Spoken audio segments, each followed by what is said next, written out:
Olá pessoal, tudo bem? Como vocês estão? Então vamos dar continuidade à nossa aula, né, à nossa conversa, assim, sobre, Brasil, né, um país, né, de que forme a fome, as, desigualdades, a situação real de existência, né, para algumas mulheres negras, e isso vai constituir o pensamento crítico de mulheres negras, auxiliando no processo de pensar possibilidades, né, de pontos sobre a realidade social, filosófica, econômica e política. Então hoje, já coloquei, né, ali na aula para vocês, então a gente tem como um envio de uma tarefa livre, onde nessa tarefa livre, vocês vão, apresentar, tentar, né, fazer aquilo que Carolina mais fazia, um olhar atento para a realidade e fazer um exercício de um diário.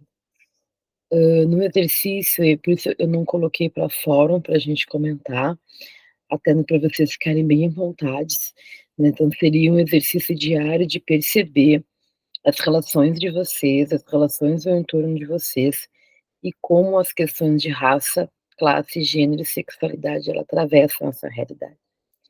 Esse diário, ele pode ser um acontecimento, ele pode ser, de vários dias, né, várias, né, só que a ideia é de vocês tentarem, perceber esses pontos, né, pontos de gênero, raça, classe, sexualidade, atravessam as experiências, atravessam, né, a as formas, hã, de percepção da realidade social de vocês, tá bem?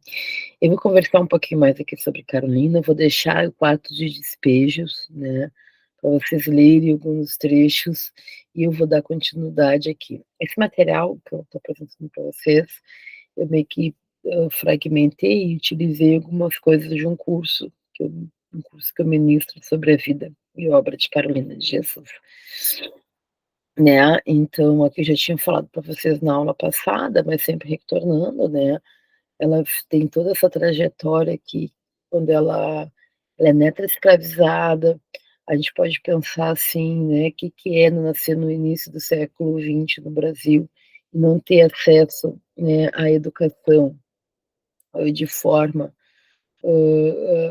como os negros, né, não tinham acesso, amplamente à educação, era tudo institutos, né, como esse Instituto Allan Kardec, algumas comunidades alguns grupos comunitários, caridade, né, grupos de caridade, e a questão dela pensar, né, toda essa dimensão do trabalho destinado às pessoas negras, né, os trabalhos subalternizados, trabalhos, né, assim, tem uma dimensão de direitos trabalhistas, né, e quando ela vai se deparar, né, a partir dessa aquisição da linguagem escrita, ela lia muito e ela vai trazer, né, nesse livro, nesse segundo aqui no terceiro livro, que é o Diário de Abitida, que é um Brasil para as brasileiras, que ela vai chamar, ela vai trazer nas suas narrativas, transformações da passagem do Brasil colônia para o Brasil república. No encontro da aula passada, eu falei com vocês mais sobre como o Estado, né, se apresentava na obra de Carolina, e agora eu trago para vocês um pouco dessa percepção, né, mesmo dessa forma de compreender, né, a periodização, os períodos históricos da sociedade brasileira, da perspectiva não do historiador, não da perspectiva, eh, de um da intelectualidade, né, branca, mas de alguém que vivia a partir da utilização das ferramentas que ela tinha ali, e hoje a gente consegue entender que essa ferramenta que a Carolina traz é percebida como vivência, né, ou, narrativas que constituem da experiência, narrativas de experiência que tratam essa, particularidade de percepção da realidade a percebida pelas histórias das mulheres negras. Então, a cidade que ela vivia em Minas Gerais ainda estava né, bem da sombra da escravidão, e uma cidade que nasceu a partir do garimpo do ouro. E aí a gente tem essa passagem do garimpo para a agricultura e a saída de fazendeiros dessa região, muitos desses fazendeiros escravizados, né, que vão ocupar essa área da igreja, que era chamada de patrimônio. A família de Carolina, aí tem aqui um trecho desse diário de Betita que ela fala: Carolina tinha mágoa por não conhecer seu pai, né? Eu invejava minha mãe por ter conhecido pai e mãe. Várias vezes pensei em interrogá-la para saber quem era meu pai, mas faltou-me coragem. Achei que era atrevimento da minha parte. Para mim, as pessoas mais importantes eram minha mãe e meu avô. Um dia ouvi minha mãe que meu pai era de Axará e seu nome era João Cândido Veloso. E o nome de minha avó era Joana Veloso, que meu pai tocava violão e que não gostava de trabalhar, que ele tinha um terno de roupas. Quando ele lavava sua roupa, ficava deitado nu, esperando a roupa enxugar para vestir e sair. Cheguei à conclusão que não necessitávamos perguntar para ninguém. Com o decorrer do tempo, vamos tomando conhecimento de tudo. Então, aqui fala, né, dessa narrativa de pensar essa relação da própria constituição de família, da educação das mulheres, né, então, pelo nascimento de Carolina, né, ela era filha, pelo ano, né, de nascimento de Carolina, ela era filha de ex-escravizada, que acho que é neta, de repente, ela era neta que faltou, ela era neta de escravizados, no contexto de um Brasil de miséria, sem nenhuma assistência à população negra ex-escravizada. Viver como filho de criação, né? Então, era muito da narrativa dela dizem, mas o trabalho, o filho de criação era percebido como uma extensão. Até tem alguns trabalhos no pós-abolição que ainda trata principalmente no interior de algumas cidades, essa categoria de filhos de criação. A mendicância e utilizar qualquer trabalho. Cota, né, a mãe de Carolina, casava-se com Osório Pereira, antes, Cota casa-se com Osório Pereira antes do nascimento de Carolina. Osório foi um dos meninos em situação de tutoria, ou seja, levado para a casa de brancos com posse para trabalho doméstico. Casou-se para fugir da tutoria. Olha, gente, que a gente consegue perceber esse nome de Carolina nasceu mais ou menos em 1914. Olha o Brasil de 1910, olha quanta coisa a gente pode extrair a partir da memória, a partir da história oral, né. Então tiveram um filho, Jerônimo Jesus Pereira, com a escassez do salário, né, o não salário, contava a trabalhar como doméstica para manter o filho pequeno e a casa. E aqui tinha essas perspectivas, né, de pensar a sociabilidade negra, e a mãe de Caroline, né, a mãe de Carolina, ela vai nesses bailes e conhece, né, o pai dela, que não era o seu marido. E a gente tem também um pouco da a relação com o avô, né, que é o ela Sócrates Negro, que ela faz um poema, e ela carrega o sobrenome de seu antigo senhor, provavelmente o seu avô era da nação Cabinda, Angola, e tinha certa liderança local pela oralidade, né. O avô, com sol ou chuva, reunia a família no sino de tarde para o terço. Consideradas pelos padres, embora amante da distância, sustentava com 3 ou 3 sustentava com 3 outros pretos velhos andor de São Benedito, na festa de padroeiro Nossa Senhora do Santíssimo Sacramento. Na folha de reis, seus pés gretados e nas grosseríssimas apareciam sobre a calça do palhaço. Essa narrativa aqui, da Rafaela Santos, uma pesquisadora de Carolina, traz um pouco o forjamento das pessoas negras, né, para pensar a sociabilidade, construir uma dignidade negra.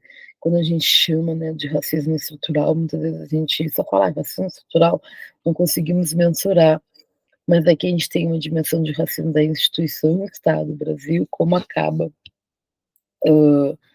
tolhendo, né, as formas de viver dessas pessoas.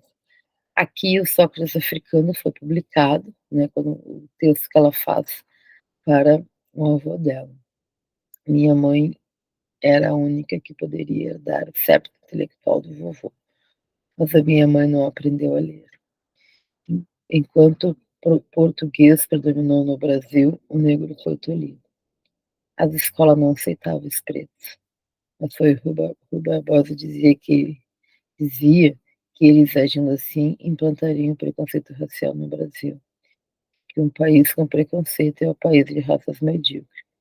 O Rui Barbosa dizia que deveriam conservar o negro na lavoura, que o Brasil deveria e deve ser apenas um país agrícola, que a agricultura é o que enriquece o país. Quando o Rui disse que o Brasil dá o trigo, foi criticado. E os portugueses apelidaram o Rui de Doutor Sabe-Tudo, porque o Rui dizia que os portugueses amavam o Brasil somente quando tinham um braço gratuito para trabalharem e enriquecer-se. E após a libertação dos escravos, eles abandonaram as fazendas, infiltrando-se no comércio. E o braço português da lavoura contraprudente. Era uma confusão tremenda ao redor da casinha do vovô. Eram 4 águas, mas coberta com capim. Só os ricos é que podiam ter casas cobertas com telha. Gente, acho que quando ater-se as narrativas, as redações livres, né, de que forma isso pode trazer inúmeras questões, né, a questão do quando para-se diretamente, né, a indústria, assim, ela fica o que é o processo, né, de industrialização, de crescimento, né, essa coisa da própria da subordinação, aqui ela traz um conceito para a gente discutir a questão do capitalismo independente, né. E aqui questões, né, que a gente tem ali de teorias como, né, de teorias como coronelismo, o racismo científico, o mito da democracia racial, né, tudo presente nessa perspectiva de Carolina. A infância dela, a gente pode entender a questão, né, do conhecimento como poder. Não eram todos da comunidade, nem todos os pobres, nem todos os grupos étnicos que tinham acesso à educação. Aqui, nesse colégio, né, que ela foi fundado para os pobres, ela aqui está no diário. Eu vou botar para vocês ali o texto do Diário de Betito para vocês, quem quiser dar uma folhada, né, na perspectiva de diário, quem quiser ler tudo é muito rápido a leitura também. Ó, Cota emprega-se na casa de José Saturnino e Dona Mariquinha. Seu trabalho era lavar e passar roupas. Cota levava Carolina junto a Dona Mariquinha, que era filantrópica. Isso em 1921. Entre 6 e 7 anos sofreu já ataques racistas. Que neguinha feia, que olhos grandes, parece um sapo. Primeiro teve grande dificuldade. Sua paixão pela escrita e leitura começa quando consegue ler os letreiros da cidade. Sentiu-se poderosa. Ninguém da família sabia ler. Queria mostrar que havia aprendido. Os estudos são interrompidos quando sua mãe se casa, muda para o interior e começa a trabalhar numa fazenda. A gente está falando aqui aproximadamente 1921, mais 100 anos, e essa realidade, quando o mundo do trabalho interrompe os estudos da população pobre, da população. Olha como a gente está um Brasil que avança, mas ao mesmo tempo cheio de retrocesso. Aqui era o Colégio Allan Kardec, né? Nos anos 30, acho que é importante a gente pensar que também teve fundamento, né, da Frente Negra Brasileira e que alguns clubes, algumas entidades faziam o papel do Estado, né, em pensar na inserção desses trabalhadores na própria sociedade brasileira. Um pouco sobre como é que era lá quando ela vai para Lajeado, né. Hoje vivo a chorar saudosa, a minha infância tão bela, que quadra ponderosa, não mais esqueci-me dela. De manhã pegava enxada, lá para a roça trabalhar. À tarde estava cansada, jantava e ia deitar. Então olha como alguns esses escritos da fome, esses escritos eu posso pensar bem quando Marx fala, né, de como a gente supre as nossas necessidades, quais são os fatores que interferem, os fatores estruturais, superestrutura de uma infraestrutura que afeta, né, as formas de sobrevivência, né. Aí ela vai falar em Diário de Betita, né. Meu padrasto era triste, todos os colonos eram tristes. Depois do almoço, o Lulu ia percorrer a fazenda e ver se os colonos estavam trabalhando e contava. Está faltando um, porque ele não vai trabalhar, está doente. Aqui na minha fazenda é proibido adoecer. Montado num cavalo preto e roendo as unhas, nos olhava reclamando que o nosso serviço não rendia. Na presença deles, nós carpíamos mais depressa. Quando ele saía, nós sentávamos porque estávamos fracos. Pesado, né, gente? Aí ela tem aqui esse texto do Colônia e o Fazendeiro, que ela diz, né? Diz o brasileiro que acabou a escravidão, mas o colono sua o ano inteiro e nunca tem um tostão. Se o colono está doente, é preciso trabalhar. Luta o pobre o sol quente. Luta o pobre no sol quente, e nada tem para guardar. 5 da madrugada, toca o fiscal da corneta, despertando o camarada para a colheita. Chega a roça ao sol nascer, cada um na sua linha, suando para comer, só feijão com farinha.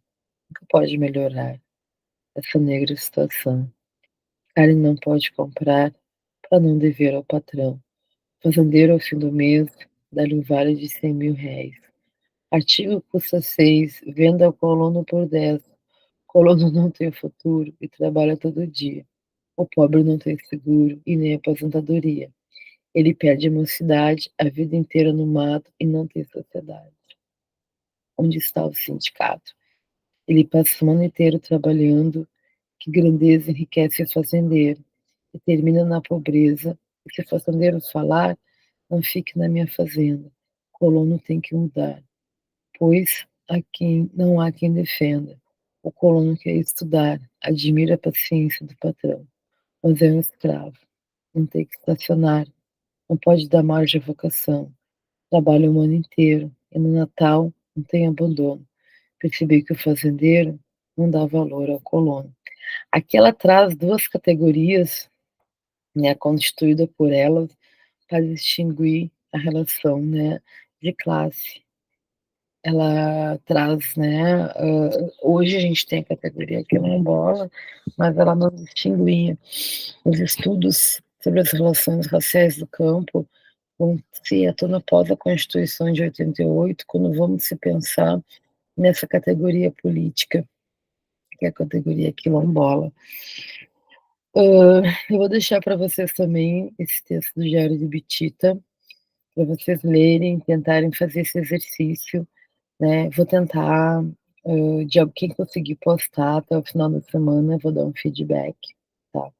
Para vocês. E na próxima aula eu vou fazer a aula. Essa aula tem uns minutos um pouco menos, e na próxima aula eu faço um pouco sobre a nossa revisão e o que vai cair da nossa avaliação. Tá bem, pessoal? Então, tentem fazer esse exercício, né, de pensar essas relações da nossa sociedade e como diário, né, enquanto esse possibilidade, né, o diário enquanto essa possibilidade de, narrativa e percepção da realidade social. Tá bem, gente? Um beijo, até a próxima semana.